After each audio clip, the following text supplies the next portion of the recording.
Welcome to the Blind Apex Podcast, where amateur club racers tune in to get faster.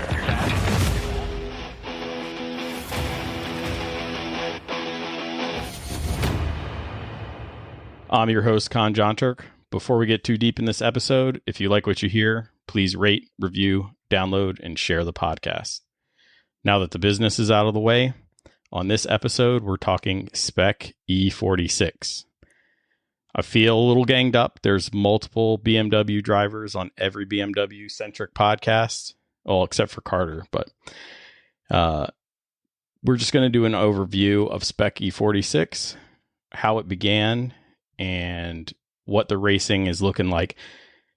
Evan, can you start with giving us a little bit about your involvement in SpecE46 and your racing background, please? Sure. So I'm Evan Levine. I started out like most people doing an HPDE event. That was back in 2003, I guess, with the Audi Club. I was immediately hooked. I got dragged into this by BMW racers.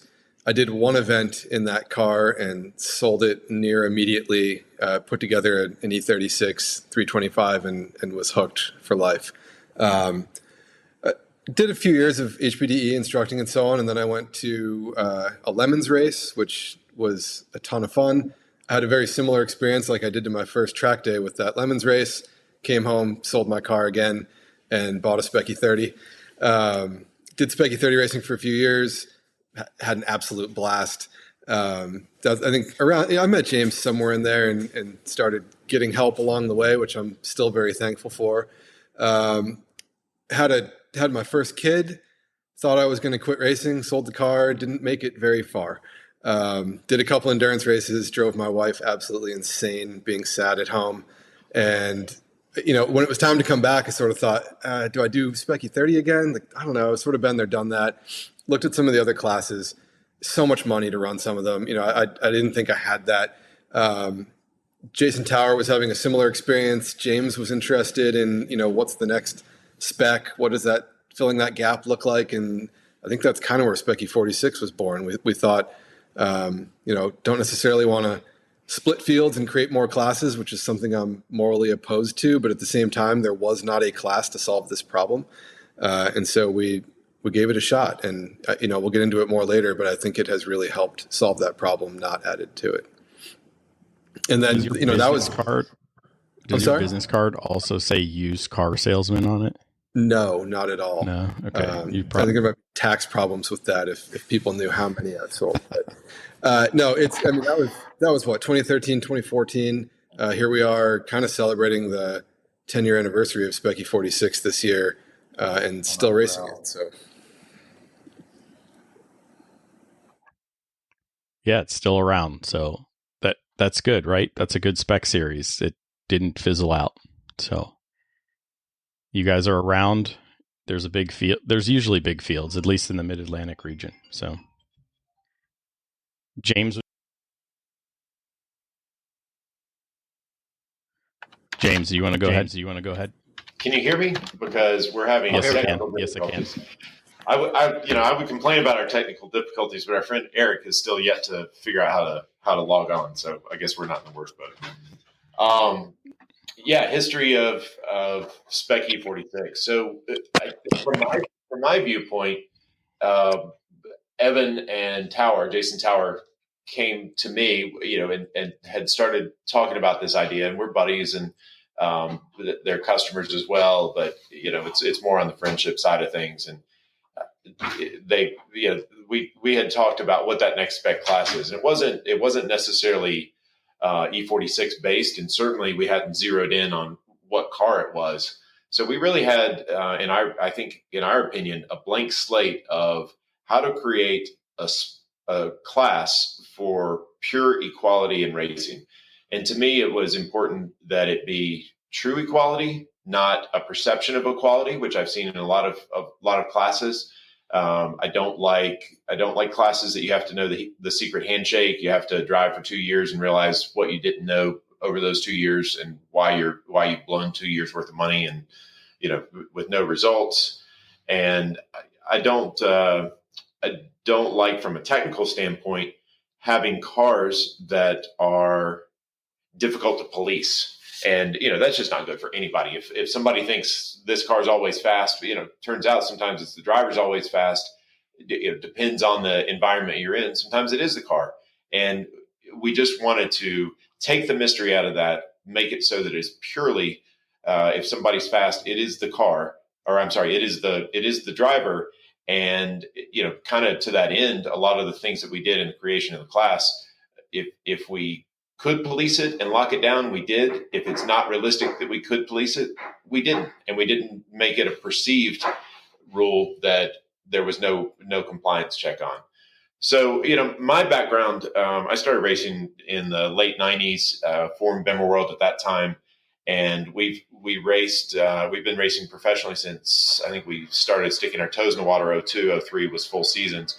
In 2004, we raced E46 325s in World Challenge Touring Car, which at that point was a big, hyper-competitive, factory-involved class. And, as our discussions kind of evolved, and we kind of realized that, it started going in the direction of an E46, a non-M car, just simply because M owners always seem to want to do more to their cars. And so, there's plenty of these things available. The big motor was chosen, the 330, so you can get the speed. And then largely the car kind of replicates in a budget-friendly fashion the stuff that we were running on track when we were running those touring cars that were, those things were $100,000+ cars. But it turns out when you're not racing in a pro series and you draw some hard lines on some things, you can pare down that money quite a bit. And so I think that was really a great opportunity to, and again, starting blank sheet of paper, an opportunity to make sure every single part worked together in concert with all the parts. 1 + 1 = 3, and really a great combination. Every part had to argue for its place on that build sheet. We created the build sheet, then we came up with the rule set to basically lock in that build sheet. What we think the car is, what I would build. It doesn't matter what I would build. Let's make sure that the rules reflect that this is the car that ought to be built. And then we went through. We were hyper focused on reliability, on donor access, on true parity, on not allowing options where we didn't need to. We avoided single source suppliers where we could.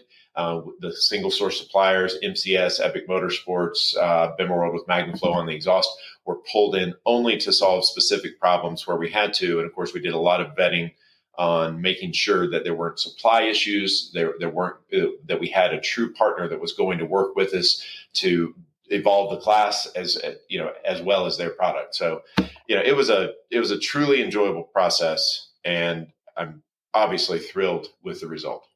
Yeah, I mean, I think that you can't overstate the importance of what James said about it's not necessarily what he wanted to build, because it also wasn't what I wanted to build, and it wasn't exactly what Jason wanted to build. I think the three of us, I mean, we had some fights. It was like it got heated at times, but the result was a car that I think meets a huge number of people's desires and expectations. Jason and I had in mind one thing, James had in mind another. We would kind of come to these compromises and pick parts and things that worked in the end really well together.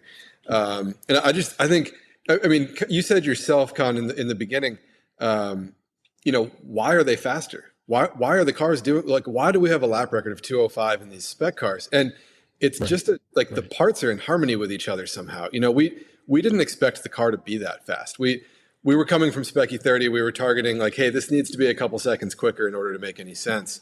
And at the time, SpecE30s were doing 216s, 217s of VIR.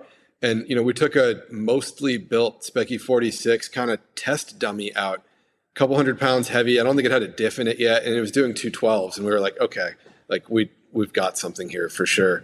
But yeah, I think the knowledge that James brought from the past cars, the budget emphasis, Jason and I, is that a nice way of putting it, James? Budget emphasis that Jason and I brought from where we came from, it just combined for a package that works at a mostly affordable price.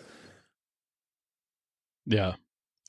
It seems to work. You guys look great out there. Phil, why don't you give us a little bit of your background and involvement with SpecE46?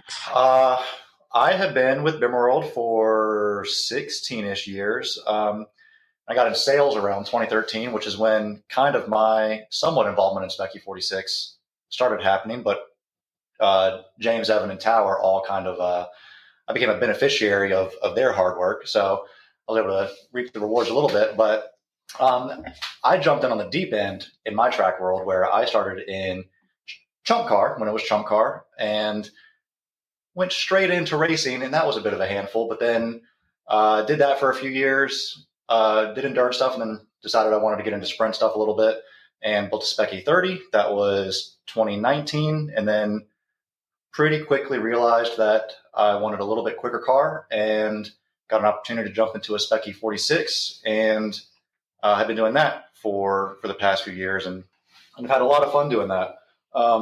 My big involvement with SpecE46 is probably the amount of people I have helped along the way, been involved in with builds across the board as a resource of phone sales, part sales, guidance. It's not just selling parts, it's helping people run these things successfully across the nation. It's people are running these things. There are certain classes where they're very region specific, but really these things kind of took off in various other regions, and been able to help out and guide along the way in a lot of different ways with a lot of these people.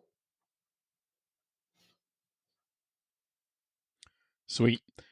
Our latecomer, Eric, would you like to give us the same? Sure. First off, apologies, guys. I'll get my stuff sorted out here. But I'm the real newcomer to the game here, into the racing world. I've been in high-performance aircraft for a long time, but as far as when it comes to high-performance driving, I'm definitely the newbie here. I began doing DE in the summer of 2020, and was very quickly hook, line, and sinker that I need to be doing something more than DE. My second DE event at VIR was with a SpecE46 racer, Patrick Harris, and it was kind of fun. He gets into a car, into a 2015 GT3. I get into a car with someone who I have no idea. And all of a sudden we go ripping around a track, and had a lot of trust very quick. But it was a good time, and he instantly introduced me to SpecE46, said, hey, maybe this is an option. And very shortly, I think about a month later, I bought my donor car.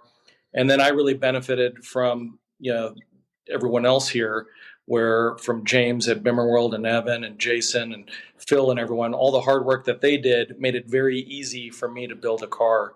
And so I built the car in my shop at home, and very quickly, let's see here, last year in 22 was my first season of racing, and that went well. And then here we are in the second season of racing. And then just newly, we started talking about other opportunities, NASA racing, and Evan and I started having some discussions, and with James, and then now the National Series Director for SpecE46 and NASA. So really excited about it, really excited to be part of the group and part of this class. And it makes for some fantastic close racing that doesn't break the budget.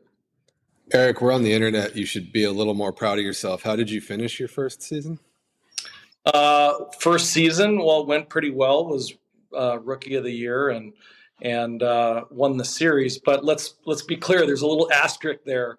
When you attend every event, it is helpful in the overall point series. But I guess what I'm probably most happy about is when you look at really where I started and where I was in the pack, and then where I'm driving now, where obviously, those last few tenths are the really tough tenths to speed up. But it's fun driving a little closer up to the front now, and but there's still a lot of work to do.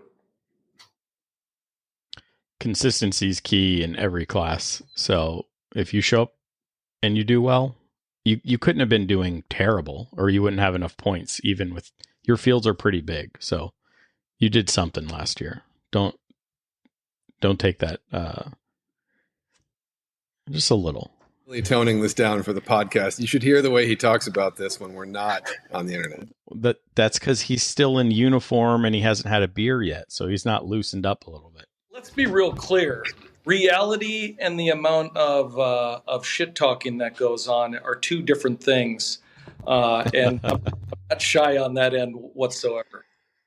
And I've always said that people getting into the sport, people that haven't driven cars before, but if they've ridden motorcycles, they pick it up pretty quick because there's some self-preservation involved, especially if they've truly ridden like sport bikes or at a they've been on track with a sport bike. That's even more so. Eric said high performance aircraft, but this is another internet modesty thing. His high performance aircrafts are F-16s, etc. So he probably has a pretty good feel of speed, self-preservation, all the things that a racer gains over time. Eric plugged in quickly with that. And beyond that, to his national advisor role, he has a tremendous amount of enthusiasm for not only the sport, but the class.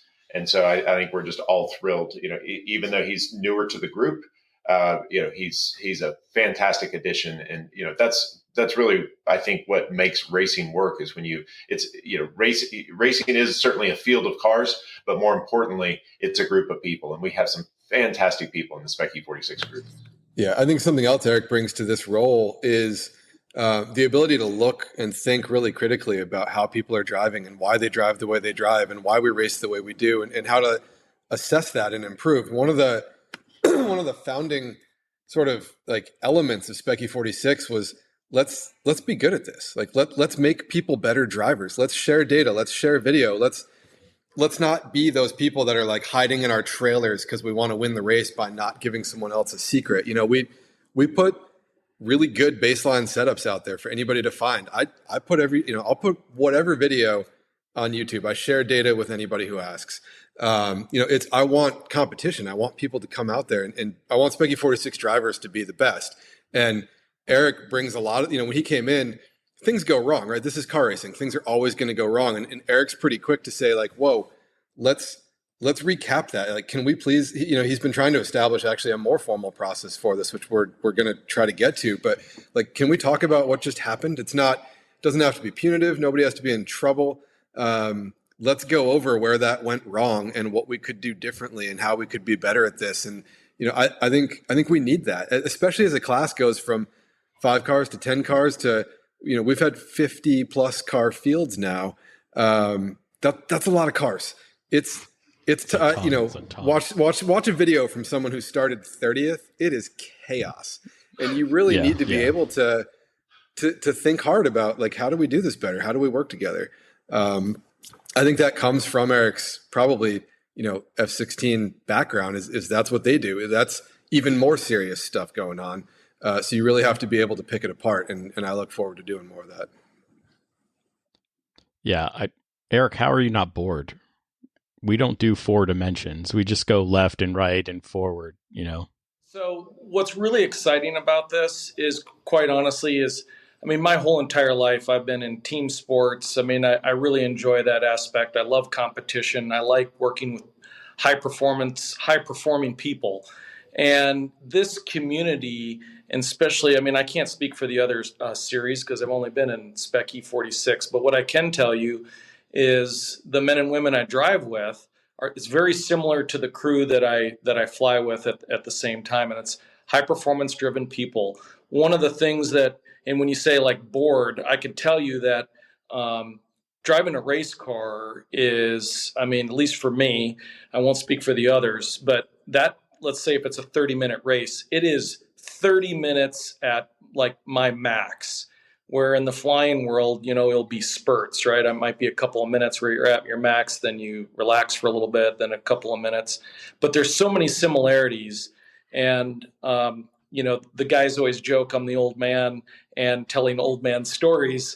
And I like to tell those old man stories. But what I will say is there is so much assimilation and so many things that are similar from flying high performance aircraft to driving race cars.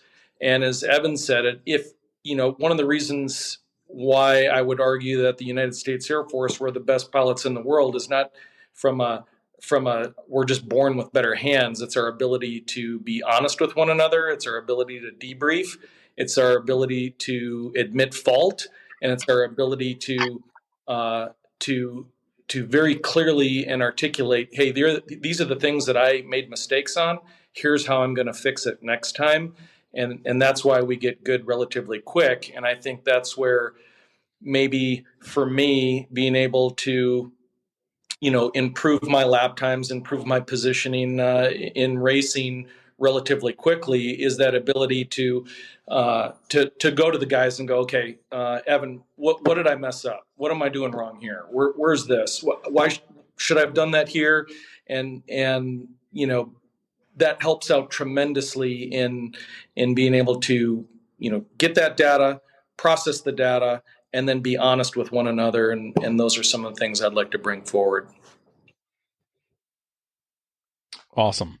So we talked earlier, this is the 10-year anniversary of SpecE46. And we've sort of got a pretty broad, not history, but what is really why the class was really established. So in those 10 years, have the rules changed? Have you made major changes? Have you gone like, oh, we made a major mistake, let's make a change? Has that occurred? I think got, you think it's luck, we'll try it again, but I think there was some luck involved. I think we put a lot of effort in up front, which James and I already talked about. We also got lucky a little bit to some degree. The cars are just really good. And, I think rules stability is very, very important to us. There's a couple things, many years ago, we talked about, should the rear spring rate change? And we actually tried a heavier rear spring, and I think it was a little better at some tracks, but it's not better at other tracks. And ultimately we ended up saying, this is dumb. The cars are great. It's a spec class. Everybody's got the same car. And we shouldn't make changes like this just to chase what, right? It's about the racing, not about perfecting this thing down to, 100 100ths. But the tires got wider. That might be one of the biggest changes, I think. And that part of that was just availability. So we started on a 235 Toyo RR, and there was no 245 available. We didn't think a 255 was going to fit these cars. And we didn't think it was going to be necessary either. And they were good. They were fine on the 235s. We raced those for a number of years. Tire wear was a bit of an issue. The cars would melt down a bit by the end of a longer race. We ended up trying the 255, and all those problems were solved. The cars really didn't go a whole lot faster, but tire life was much better. Tire sustainability through a race was much better. The cost is not much different. Availability is really good on the 255. So we did make that switch for the dry tire. I'm trying to think of what else, guys. Feel free to interject. We've made a lot of small tweaks, right? If something, the DISA, for example, right? There's a rebuild kit that's sort of an upgrade for reliability. We've made sure to, go back each year and take a rules request process where people can say, hey, I really think we should do X. Other people can talk about it. And then a very small group of us say yes or no. And we do try to make changes and allow things that will make the cars more reliable and safer and so on with minimal cost. But from a performance perspective, no. Yeah, I think part of that tire thing also was we didn't expect the cars to be quite this fast, even in a straight line, and so that 255 had a little bit larger diameter, and that helped us out there because we chose a diff ratio that was commonly available from an automatic vehicle, so that if one chose to, they could just bolt in an auto diff and have the right ratio and get good power out of the turns, et cetera. I think a lot of our rules, and we have a really solid group, not only just with what was originally Evan, Tower, and then I would be the tiebreaker, but across the country, we have representatives for the class in regions. And so to me, it's super important that I can build a car in Virginia and go run it in California and have parity and not have to know the weird stuff that those guys did, and vice versa. Patrick Harris built his car or bought his first car from Washington State and brought it over. So, and it was the same car that fits here. So that's great. So lots of communication. I'd say that, most of the rule, changes weren't really changes. They were tweaks and clarification when somebody colored outside a line that we didn't anticipate. But to be fair, and Evan says luck, and I'd say that less luck and more experience, because I have been involved in creating series. I was involved in SpecE30 when it first came out. I've been involved in rewriting multiple rule books for various series. I've been in multiple series. I understand where you can reach into gray areas and push limits, and where we wanted no part of that. And so I think we did a solid job of closing loopholes before they existed, or as I mentioned at the outset, if there's something that we can't truly police, then let's not pretend to. Let's not give artificial parity by pretending that we care about something that we have no way to police. So I think that was really good, and that gave the continuity of the rule set. The other thing I would mention that to me was one of the possible larger changes was early on, or a few years in, when we first bought cars, we were looking for the cheapest dirt donors we could get. Stuff that had been worn out, torn up, et cetera. It was the old cars, and you have 2 or 3 years of those. But then they had a facelift update, and the newer cars, same car pretty much, had the 6-speed training. We thought about that, but it has a different ECU. And rather than coming up like Spec Miata back in the day had a 1.6 and a 1.8, but they were both SM cars, and you kind of had to figure it out. I remember my buddy Bob Stretch had one of each, and he would figure out at the track which one was the better one and race that one this weekend. We got past all that stuff. We said, okay, all the mechanicals are the same from these newer cars. We're backdating the electronics. It's going to cost $1,000 or so in junkyard parts, but it's going to give us true parity in every single situation, not our approximation of parity in the sample size that we can come up with and then constantly tweak on. We don't want artificial parity. We want absolutely the same true parity in this class, and I think it shows in the racing. Yeah, and James brings up a good point. Most of these things are things that we have heard numerous years in a row, and I think we've kind of joked that SpecE46 it's a benevolent dictatorship, but we have a very open process for the rules. Every fall, the SpecE46 community, right, the Facebook community, there's over 7,000 people on there now. It is a very active, knowledgeable, highly policed group, right, that is SpecE46 focused and just a wealth of experience and knowledge for anybody that needs help. And we put it out each fall, call for rules changes. And I think we've made very clear, we're not going to make most of them. We want to hear from you. We want to know what you like. We want to know what you don't like. We want to know what's not working. We get 10, 15, 20, 25 of these a year, and we usually go through with like 2 or 3 at most. But it's where we hear all these things. It's where we kind of keep the pulse of stuff, right? So like, when James was saying, we said, we're not going to allow that other ECU. We're not going to allow the wideband O2 cars. We're not, you have to convert things back. People will bring that up. We get to sort of go through what are the challenges. If we hear it's becoming a major issue, one of the things Bimmerworld did was say, hey, we're not going to allow that rule, but we will put out a how-to document, right? And so they built here's how to do the conversion. Here's the parts you're going to need here. Try to make those things better for people. We can't always make the change they're asking for, but we can try to address the challenges in the best way possible and make it as easy as possible to build the right car. Yeah, that's important for the community, to keep the community strong, to get new people in. And it's sort of like a mediated way of saying no to a rule, right? No, you can't have this rule, but let me help you figure out how to get compliant. So that's a good way to look at things. From me, like, again, from the new perspective and building a fresh build right from the get-go, I really benefited from that.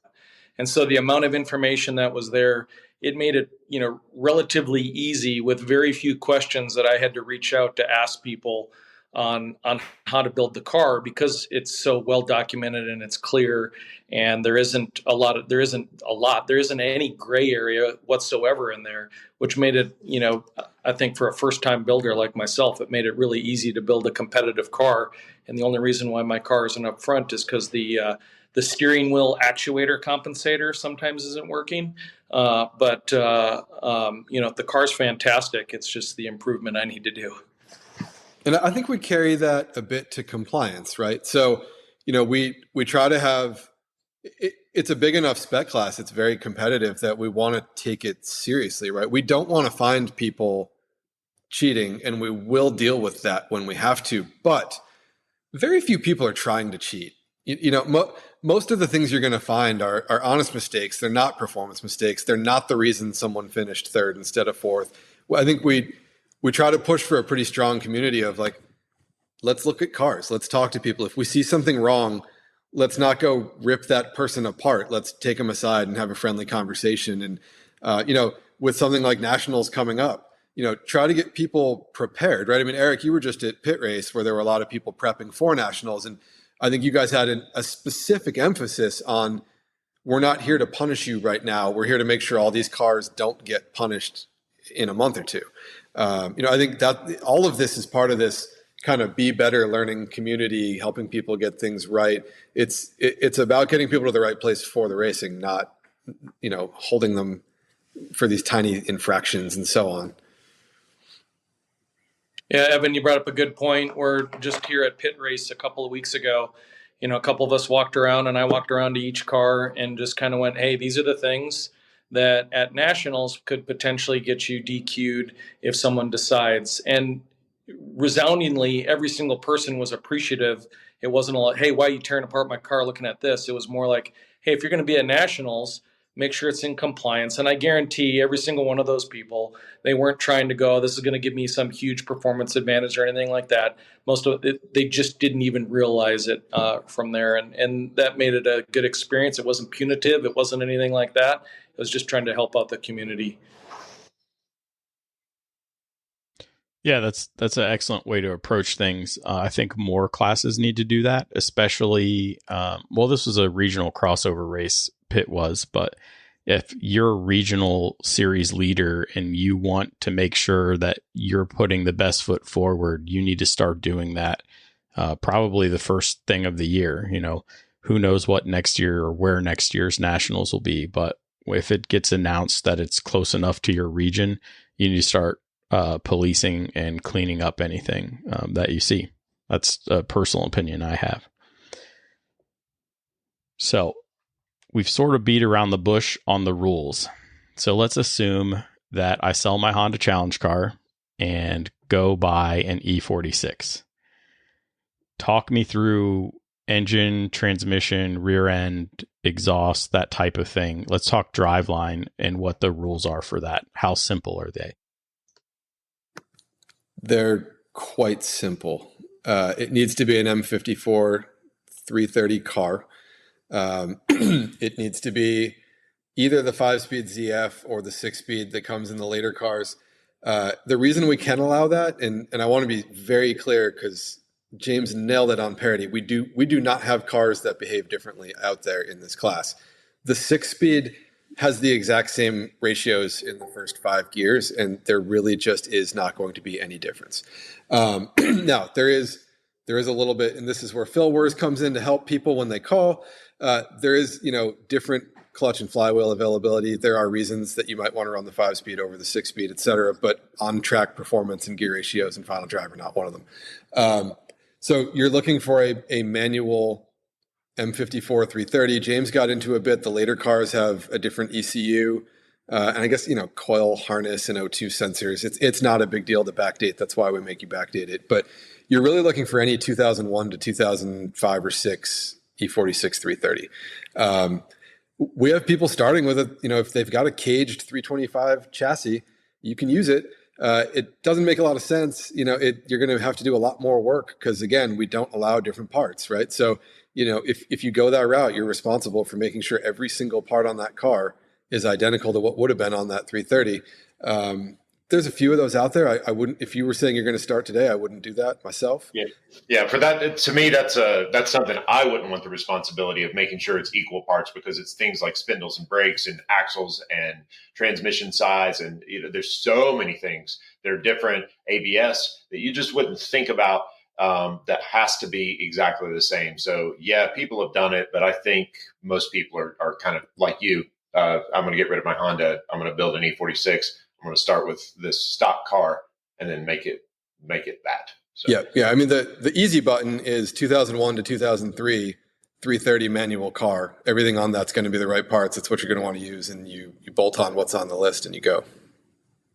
Yeah, we do have well, first of all, on the SpecE46.com website is available with resources. The resources that include, that's the foundation of the rules. The rules are always posted there and updated there, as well as we've created a build sheet that's a translation table of the rules. So the rules say this, and if you want a parts list, this is how that blows out if you addressed every rule in the parts list.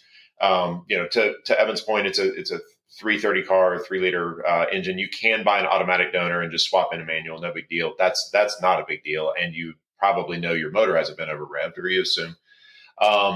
The clutch flywheel, not only between the 5 and the 6-speed, but just in general, there are options there, and there are different uses of car, different driver preferences.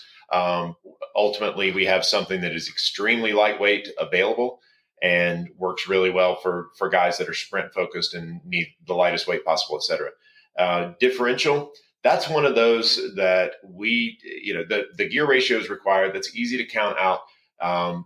Nobody wants to crack open a differential at the racetrack after the car is hot and just run on the track, and who knows what they're looking at. And while you can measure some things outside, and this is one of my SpecE30 learnings, while you can measure things on the outside, you can measure breakaway torque, you can get some ideas. You can't see the trickiness that's going on in the slip unit inside, what the ramp angles are, how many clutches, how this thing works. So I could create the same breakaway torque with a different spec slip unit that's lighter, better, etc. So we didn't mess with that. We said diff is free, and again, that's part of the real parity of the class, not the artificial parity that exists in some classes where you didn't know this other guy that just somehow gets through the corners a little faster actually had a little bit different part in there because it measures the same when you measure it from the outside. And this is one of those areas where to start, I'll admit when I'm wrong. James was right. I was wrong. Write this down. I don't love it. I don't love it. But it was the right decision, right? I didn't want that high-end differentials in cars, but looking back now, he's correct. If we had changed the rule and said you can't do it, but we had no way to police it, which we wouldn't, then when I finish second, am I going to be sitting there wondering if the other guy has the right differential in the car? That's the worst place to be. That's worse than just putting a better diff in the car and knowing that everybody has the same opportunities and that it's equal. It is what it is. The exhaust is spec. I think when we started out, we thought people might build these cars kind of halfway and start racing them. So there is some allowance for running the stock parts, but the spec exhaust is manifolds that are easily available from an E36 car with a very specific part number requirement. Bimmerworld via MagnaFlow makes the exhaust for the car. High production volume exhaust. There's no handmade workshop stuff where they're all a little different. It's all exactly the same with a optional center silencer that helps bring down the noise if you're at a track that requires that. We dyno cars, and we wanted to pick a number that was appropriate. I've seen it. So our dyno number is 225. So that's the most the car can make on the dyno. NASA, of course, is fantastic at having dynos available for compliance post-race. And, I've seen a stock car, and I would assume an uncracked stock motor make up to 228, which is just totally an anomaly. But it's easy to knock back the power with like air filter choice. Stock airbox, put a different air filter in it. You can knock back the power a little bit and get yourself compliant. And really everything in the 215 to 225 range seems to race almost equally.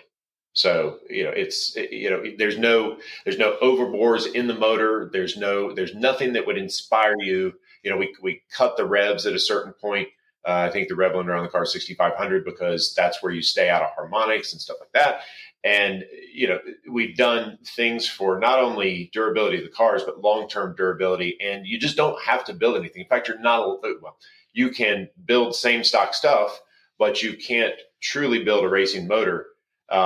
It's just inappropriate. And while we don't want to tear down a motor to see what's inside it, enter the dyno, you don't have to.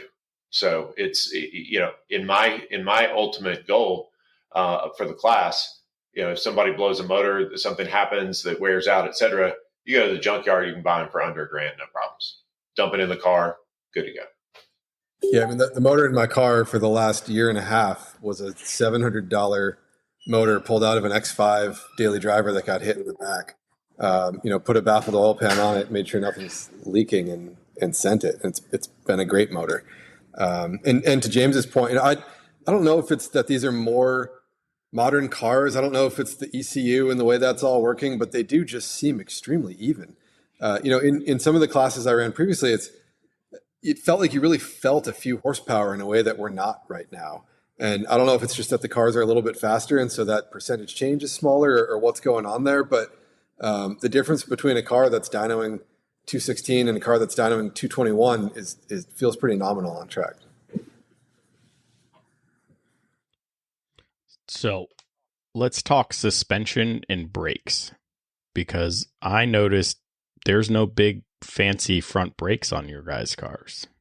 Oh, BMW for a long time has made appropriately sized brakes for speed of car. I think SpecE30, there's not a lot of rotor size nor pad volume on that car, so that's a little bit of a challenge, especially for longer races. And keep in mind we've run 12-hour races, 24-hour races, et cetera, with these cars. So there is a thought on endurance racing. So we needed to think about that. But that's another foundation of the class with that 330 package. The 330s do have a little bit larger diameter brakes. They have more pad volume, so more friction material in the pad itself.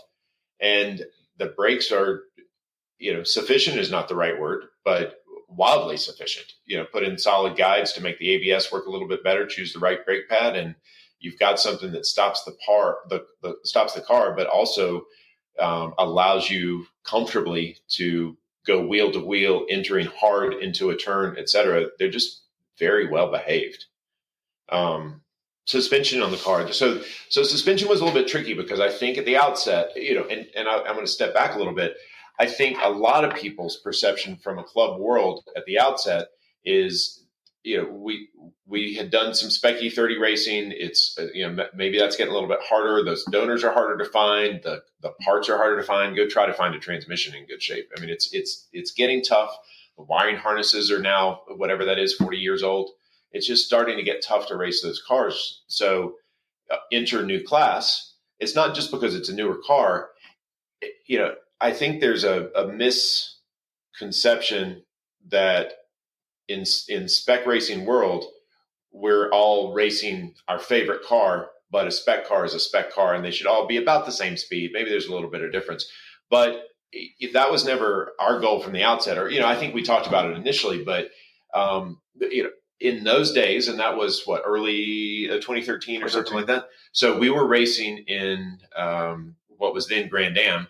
And we had some ST cars, which were entry-level Grand Am, which is now, of course, turned into IMSA racing. And I found almost no driver that came to us from a club level had the experience to tune a car, to tell you this is better or worse. This is what the car needs. They just got in whatever it was and drove it real fast. And especially the younger guys, just, crazy fast kids, but no thoughts on being able to develop a car. So we didn't want a car that was the same $15,000 or $20,000 max or whatever as every other spec car out there. Let's face it, at the high end of this stuff, Porsche Cup racing is spec racing, right? It's everybody's driving the same equipment with minimal adjustments. But we wanted the BMW version of that, cost effective, but it didn't have to have the same budget as SpecE30 or SpecE3, SpecE46, et cetera. So it also didn't have to have the same amenities. So we're going with a newer car. I pushed pretty hard on this on suspension. Jason Tower, I think, and I assume Evan were the champions of let's do the big motor.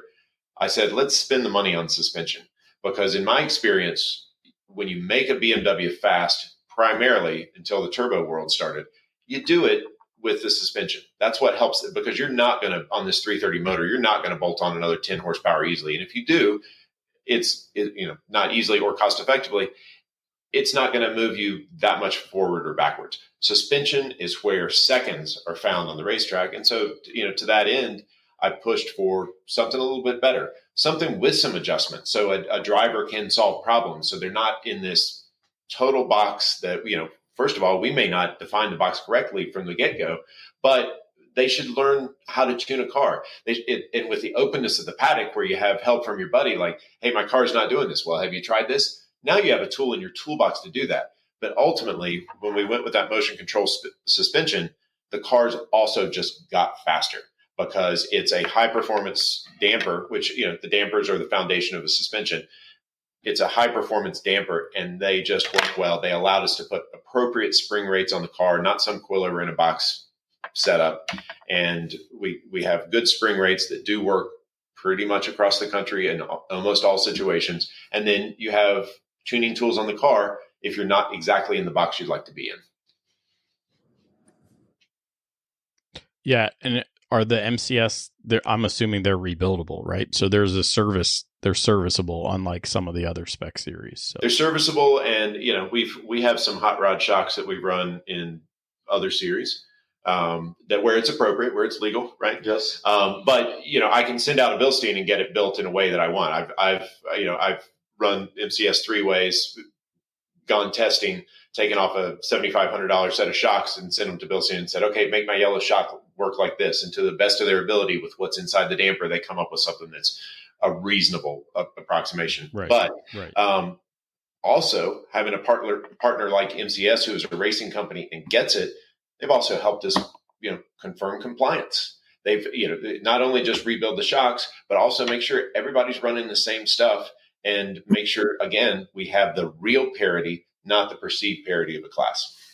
Yeah, that's a good, shout out to MCS on that one. They surprised, I think it was the belt race at VIR last year, surprised the top 3 cars with a set of compliance shocks. And doing things like that, it only takes once in a while for the whole field to realize, like, oh, this kind of stuff can happen anytime. And all of a sudden, trying to do something a little sketchy becomes a lot less attractive, which is important. I'll tell you from the suspension side for me, and James brought up a great point where he's on the pro end of being able to, tell every little bit what a car can do. Then you have the other end where I'm at, where I'm just after about a year and a half of racing, just getting to the point where I'm understanding like suspension setup and a change. And if I make this change to the suspension, I get this result. And that's been, for me anyway, it's a really fun part of this is I can speak to the other racers. Hey, how are you setting up your car? What are some of these small changes where it's not a 3-way, where, it's infinite how many changes. There's only a few things you can do for those changes, but it does teach you a lot about the car. It teaches a lot about, what each one of these things will do to the car and how to make yourself faster. So, I've really enjoyed that part. One of the pieces, and I'm going to go ahead and throw it in on our suspension discussion. Not that it's this is again one of the foundations of rules approach. It just happens to be in the suspension, but it's also the part that I remembered most vividly. We had, of course, we've got an E46 platform BMW. At this point, it had been run for 10 years. These weren't new commodities, and they were very similar to E36s. So we knew where the soft spots were, where the problems are, et cetera. So getting those corrected was important. The rear trailing arm bushings are especially the factory stuff, is a soft spot on those cars. We know that. We allow replacement. We talked about having a monoball version of that, and it would have raised the price for, I don't think the number is accurate now, but it vividly imprinted in my mind was $80. It's just $80, and see how much more you get. And the reality of it is, it wasn't that much better. It probably wasn't measurable on a stopwatch, especially not without slick tires with the Toyos that we run on series. And that was a heated debate.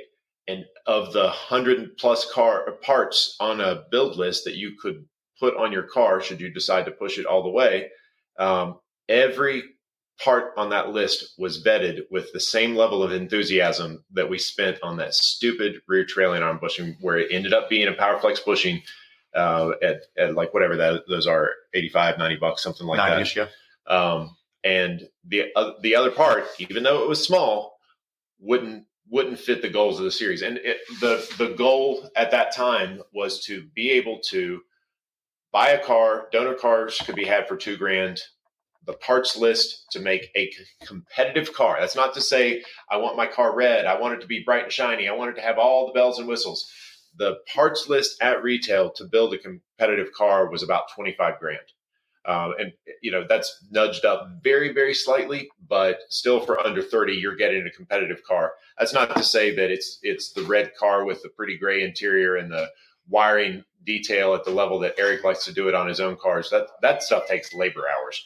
And there are cars that look nicer than other cars, but ultimately, you build a $30,000 car. Evan built his himself, and it's not quite as clean as Eric's. No offense. Eric's a family man. Eric's a fighter pilot. He likes nicer stuff. But Evan has a $30,000 car. I've seen cars for sale, and it was a little bit mind blowing when we started pushing high five figures. But the reality of it is, anybody can spend money any way they choose to. It's not on us to constrain the money spend. What is on us is that $90,000 car, $80,000 car, whatever that isn't a bit faster than that car with $30,000 of parts at retail that somebody bolted on themselves. And I think we've done that. Yeah, I mean, I don't want to pat myself on the back. I want to make the point that it doesn't matter, but that car we're making fun of has been doing just fine for many years. It doesn't matter. You need the right parts bolted on it, but other than that, it's just more expensive to crash. So let's talk chassis a little bit. We know you guys are capped at 225 horsepower. There's the 2-door and the 4-door. What's the weight requirement, and is there an advantage to either one of the chassis? The weight requirement is 20. The minimum weight is 2850 with driver. It was at the time it felt aggressive, but these days I'm really glad we did it. In hindsight, I would almost even go lower, but I think we're going to leave it. But it's a good weight. The cars are pretty light, and it's part of what makes them so good out there. The sedans are a hair heavier to begin with, but not in a way that's problematic. So, if you're a 300-pound guy, I might suggest you want the, egress door size of a coupe and save yourself a few pounds not having to try to get that out of the car. But it's not difficult to get a sedan to that minimum weight. My first car was a sedan. I was 215 at the time. James has already been pretty clear that I'm not the most meticulous builder. And I did not have a problem getting that car down to weight. My current car is a coupe. Was it easier to get to weight? Yes. Is the wiring harness bundled up under the dash because I don't care about the weight in this car? Yes. But really, they both can be very competitive. We see both running up front regularly. The coupe has kind of become the standard choice, I guess, but there are plenty of people that are sedan diehards, and they're not struggling for it. As much, sometimes people like to build weird stuff, and I know it's fun to race weird stuff sometimes. We do not allow convertibles. People have asked. We do not allow tourings. I'm a touring guy. I love them. But, you let somebody in, they build a touring. The next thing they want to do is be competitive in a touring, which means everybody has to carry around another 100 pounds. We did not allow that. We do not allow, Evan mentioned buying a 325. You could buy an M3. Sure. That would be a dumb use of that chassis. No offense if anybody's done it. But there's so many different parts and cosmetically different parts. That's not allowed.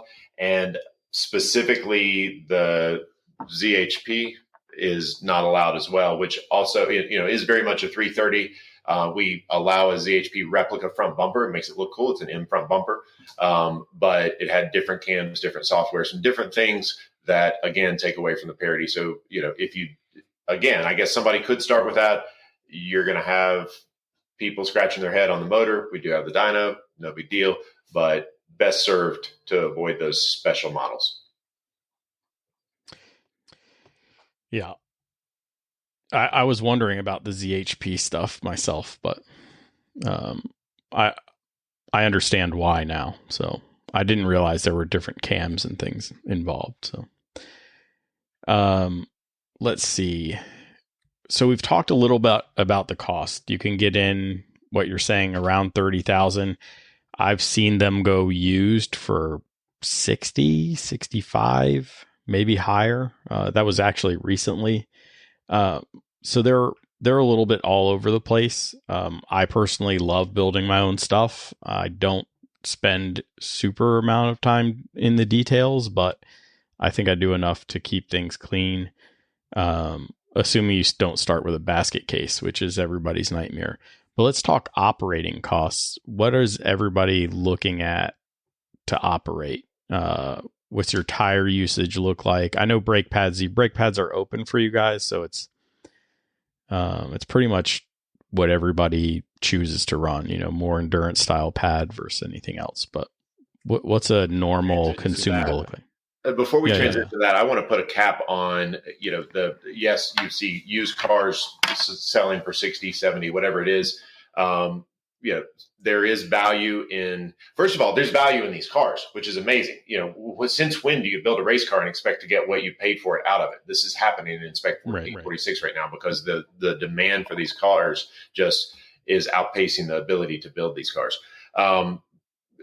As I mentioned, finish levels, options, et cetera.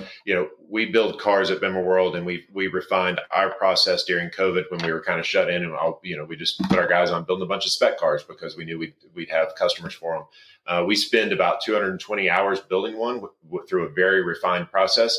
I'm sure that somebody that doesn't have the process as refined or wants to go deeper than we do spends more time than that. So again, I just want to, I don't want to scare people with that number, because the reality of it is how much do you want to tinker and fiddle on this car? And when you have to summarize that in one singular price tag, you see that number. That's not most people's approach. So, but if you want top shelf, best of everything, again, not that it matters from a performance standpoint, but consumables or wear items that have been all 100% replaced versus Evan has had minimal replacements on his and also minimal problems. But, there is a reason for that price tag. And, and not that a cheap car is perfectly good and acceptable. Like any used car, you got to vet your car. But to your question about running costs, again, one of the discussions early on the rules is I want this thing to just run like a top. I want it to be like a Spec Miata where I put gas in it, I put brake pads on it, and I put tires on it, and it just goes and runs and runs and runs and runs. And to some very large degree, I think that's what happened. And also, from a support in the paddock side of things, you don't have to constantly tinker and wrench with your car to make it run right. They just kind of run around the track with no no issues. So, I mean, you guys race more often than I do. So, I think your input on pad usage, tire usage. Yeah. I mean, it's cheap. I mean, frankly, it's just cheap. Like I wouldn't be here in this class if it weren't, right. What we talked about in the beginning, I think, the parts on the car kind of got pushed up a little higher than I would have desired. And especially 10 years ago, that was critical to me. That was money I really barely or didn't have. But I figured out how to afford the first car. And then from there, it's not a big deal because they're so affordable to operate. They make the tires last a long time. Brake rotors are just dirt cheap on these cars. And that's one of the benefits of running the stock brakes, right? Is, we're not buying expensive two-piece hats and on and on and on. It's, I think they're like, 60, 70, $80 most of the time. And then they hold up pretty well. Brake cooling, some people that are doing bigger races and running a lot in the summer are running cooling. A lot of us are covering the brake ducts because it's not helping. The pads are lasting. I'm trying to think. I go through probably a set or two of rotors and 2 or 3 sets of pads a year. And then shout out to Toyo Tires. The contingency program is incredible. If you're running anywhere near the front, you're getting a lot of help with tires, and that's a lot of the people that are running a ton of races. The tires are relatively affordable to begin with. A lot of people that are going to listen to this are probably familiar with the Toyo RR, but it's not a tire that has like one good heat cycle in it. Most of us are running these tires 8, 12, 16, 20 heat cycles, depending on what tracks you're going to. And, I ended up buying extra wheels because I'd have a set of tires that still had plenty of rubber on it. It may not be the one, all the top people are coming. I really care about this race. Yeah, maybe that's not the set I'm going to run, but I want it for practice. I want it for shaking down the car after I make a change. I want it for a race where those people don't show up. You end up keeping a lot of tires around because they last forever. All that just really keeps the cost down, right? They don't even use that much gas. It's just not that bad. Yeah, it's funny. Evan and I, when we talk about running costs at the beginning, I was like, I don't mind spending the money on putting parts on the car, i.e., something that is there all the time. The thing that I have a hard time like shelling out the dough for is consumables, brake pads, tires, rotors, and everything. And it really is surprisingly inexpensive for racing and how long all that lasts. For me, at the beginning, like last year, where I probably wasn't driving the car as hard, I obviously got a lot more life in the tires and the brake pads and everything.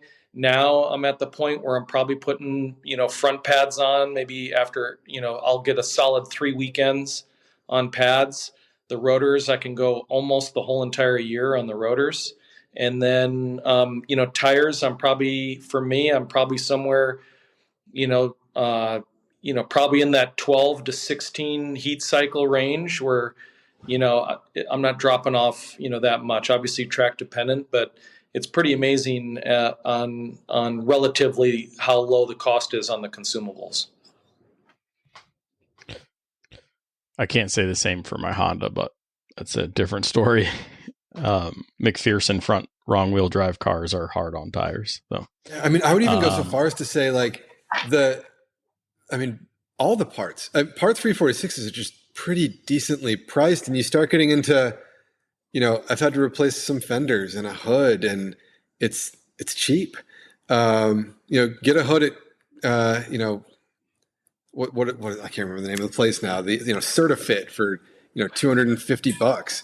Go to a junkyard and pull fenders for $40. There's so many of these cars out there. BMW just made a lot of E46s, which can help. And then, full circle to the rules for a second. We did things like the replica M3 front bumper. Does it help with the Chris Cabetto cocktail factor of the cars? Absolutely. It makes them look great, but it also it's cheap. You're not out there hunting for OE bumpers and buying BMW parts for that necessarily. It's, you can get those for, what are they now, James? 250, 300 tops, I think. Phil might know. For sure, yeah. Yeah. It's the part that everybody wants. And so there's a lot of them out there, right? And so, by allowing things like that, we make it really easy to deal with living with the car. And I guess I'm calling a front bumper a consumable, which is maybe not the impression I want to give, but spec racing, bro. Spec racing. Parts reliability in general that were chosen too. You mentioned rebuild on MCSs. Are they rebuildable? But you really don't have to rebuild those things that often either. Evan went 6 seasons until he got his free rebuild, and it was like five. Not the best example, nor the aspiration, but that's also 5 seasons of lots and lots of track time and lots of racing. But yeah, long rebuild intervals on MCS. And in general, the parts aren't that overstressed on these cars. The lighter weight car helps with a lot of that, just on general things like control arms, etc. Cars just aren't that stressed. Toyo tires, great, consistent, not the highest grip, not the highest G-loads, not the highest stress on components. Again, just everything is kind of under stressed, but that doesn't mean slow because they're not. Right. You reminded me to ask this question, but is there a spec wheel or spec wheel requirement? Like Miatas have to be above a certain weight and things like that. There's a minimum weight. There is a maximum size. And one of the things we did, which I actually love, is instead of trying to measure out a track width all the time, we defined an effective offset maximum. So, gosh, I'm going to try to pull this from memory, but most people are running a 17x9, which is the largest wheel you can run. And then you get basically the common wheel is like an ET42 with a 15 millimeter or 12 millimeter spacer up front, right? So what we say in the rules is maximum effective offset of ET27, right? So that's what that's going to be. If you run a slightly different wheel and so on, however you get there, what wheel and spacer combo you want, that is the maximum effective wheel width and offset. We do the same thing in the back. I think we call it 38. Most people don't run a spacer, right? You could, what we were trying to get there is we don't want you putting a 5 on there because then everybody has to do it. If you're running a slightly different wheel, if you're running an ET40 wheel or whatever, that's fine.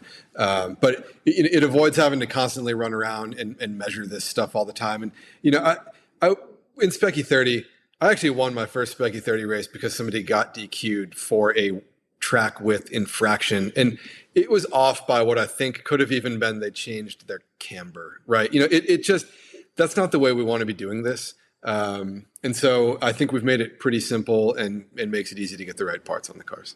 Yeah, and we made that rule specifically because you can roll your fenders. It's needed. That is a fair amount of tire. And so, as racers would do, they want to get more track width. Before that rule was in place, they, let's see how wide a track we can get, how much spacer. Let's use these other wheels with a 30 ET, way pokey.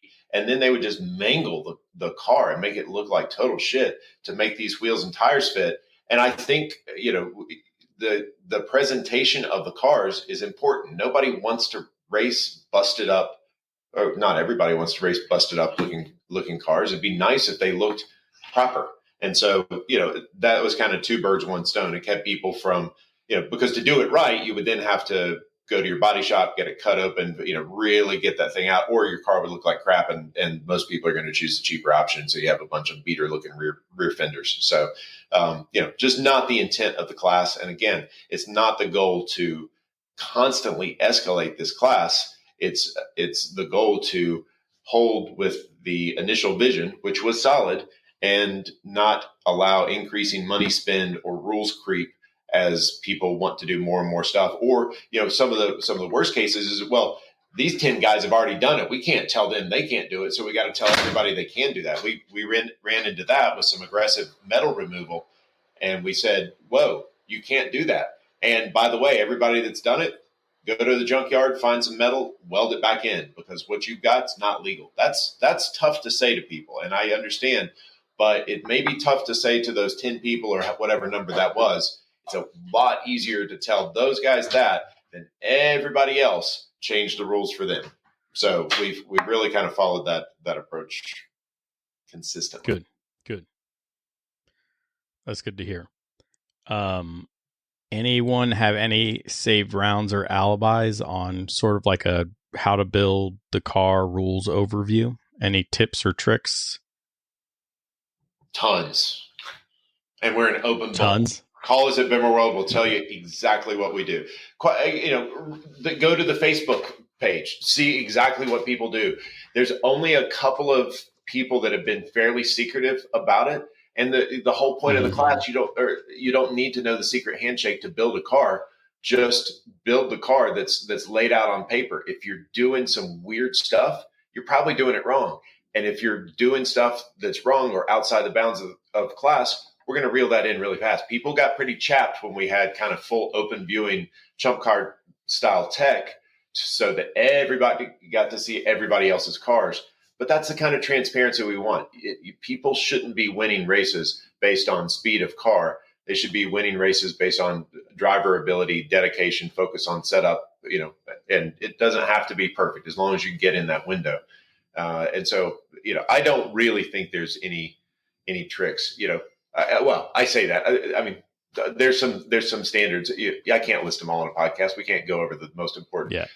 The parts list lays out a lot of, what you would expect. I mean, the guides are so, I don't think there's tricks. I mean, coming from SpecE30 where you weren't allowed to do as much to the car, there were tricks, right? It's sort of like, hey, and actually they've changed some of this in recent years, I guess. But, it used to be where are you going to put some legal parts that change the weight of this thing because you can't put the ballast where you want. It used to be, how am I going to, play with spring pads to corner balance it a certain way because the suspension's not height adjustable. We were doing all of that. But on these cars, you can just change the height and you can do what you need to do by adjusting the car. And there are some people who think they have some tricks. We see cars out there with no rear sway bar and they're onto something. But then at the same time, the person running the exact same lap times battling that car for the win up front is an adamant, of course I want a rear sway bar. I hate that. I've tried it. Like, I don't think anybody's found this like magical, this is right and nobody knew about it. It's a lot of preference. It's a lot of setup stuff. And I think, to James's point earlier, being able to tweak the car and make those adjustments is letting people get the cars where they want them and try some fun things. But, I've been racing in these cars now for the whole 10 years, basically. And I just don't think we've found any real tricks. Everything has a trade-off, right? Can you make it better in this corner? Sure. Does it make it worse in this corner? Yes. And that's just kind of how setup works. I would say that we did write the rules again, blank slate. We didn't start with another class's rules and modify them. So, it always starts with reading the rules. And if the rules say something like stitch welding the chassis is not required, you can stitch weld this piece, it's probably because you need to stitch weld that piece. The rules guide you to exactly what you should be doing. Or in SpecE46, for example, it says you cannot do that. So please don't go stitch weld your whole chassis. But rear trailing arm pockets, I think, is specifically yes. What I was thinking. We allow that and we point to it. Yep. Right. Right. Yeah. Right. I see what you're saying. Anything we point to is a kind of a no-brainer. You should be doing that for sure. Talking a strut tower for camber. Right. From building my car, it was really simple. I looked at the rules. I read the rules. The Google sheet that James talks about that, is linked, that says, here's the parts. And it even goes like, correct me if I'm wrong, but it's like the budget build, the medium build, and the high end build. And you can look at those parts. And, with what my budget was, I put it together and got a car. And there was no real trick. It's really, do you want to spend the time? If you spend the time to take out with a putty knife all the coating on the inside for sound deadening, all within the rules. If you spend the time to pull that out, you're pulling out a whole bunch of weight. If you thin your harness, you're pulling out the weight, all in accordance with the rules. But I see it on Facebook sometimes. Read the rule book first and then go from there. Absolutely. So I think that's a good summary of the class. I did want to touch on nationals because I see you guys currently today at the day of the recording, there's a 15 car field.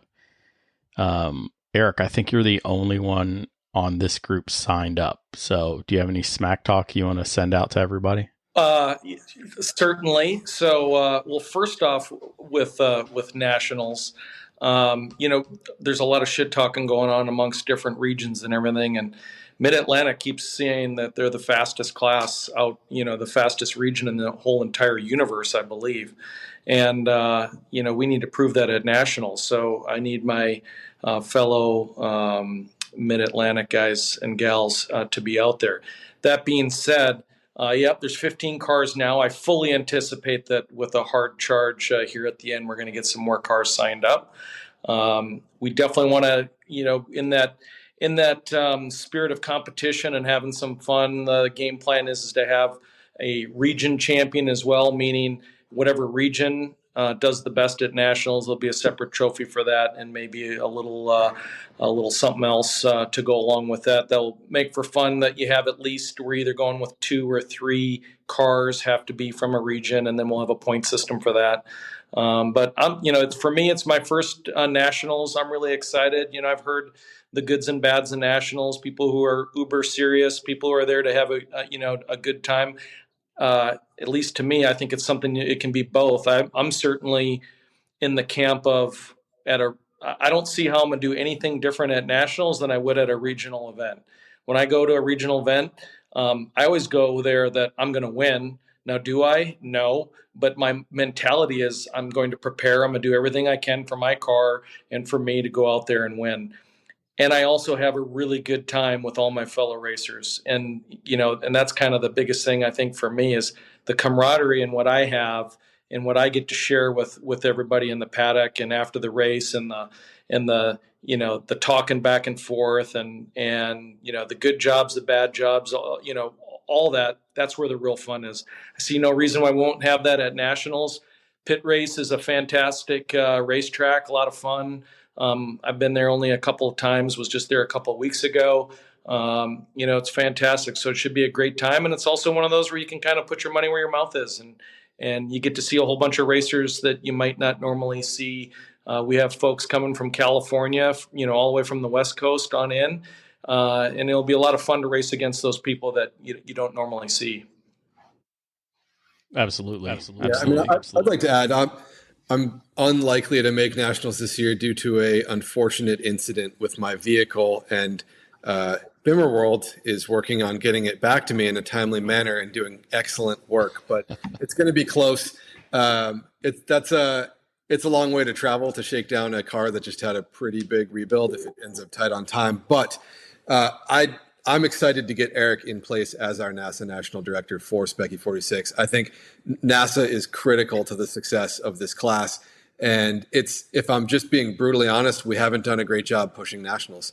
I think this is a place where Eric can really help, and having someone who is specifically focused on the NASA side of SpecE46 can do a lot for us to help drive those car counts. It's a weird class in that people show up at certain events. There's things like Hyperfest, which is still NASA too, but those pull some really big fields in the most competitive regions, and then everybody kind of feels like, hey, we got our national race. That was massive. Good job, everybody.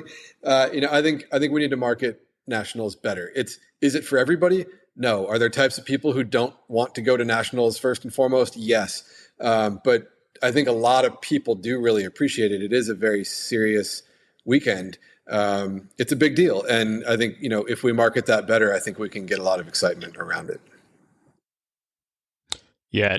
And 15 cars, maybe you guys push to 20. I think it'll be an exciting race. I'm hoping to run up there Sunday, and I might catch the races, and we may do like a live stream there. Maybe we'll do one for you guys, one for Honda Challenge, see who I can rope into doing a live stream up there. Eric would love to talk to you. Well, he'll be racing during that time, but I was going to do a live stream of the race, so we'll see. We'll see what comes up. I think that's going to be a wrap, gentlemen. I appreciate all your time.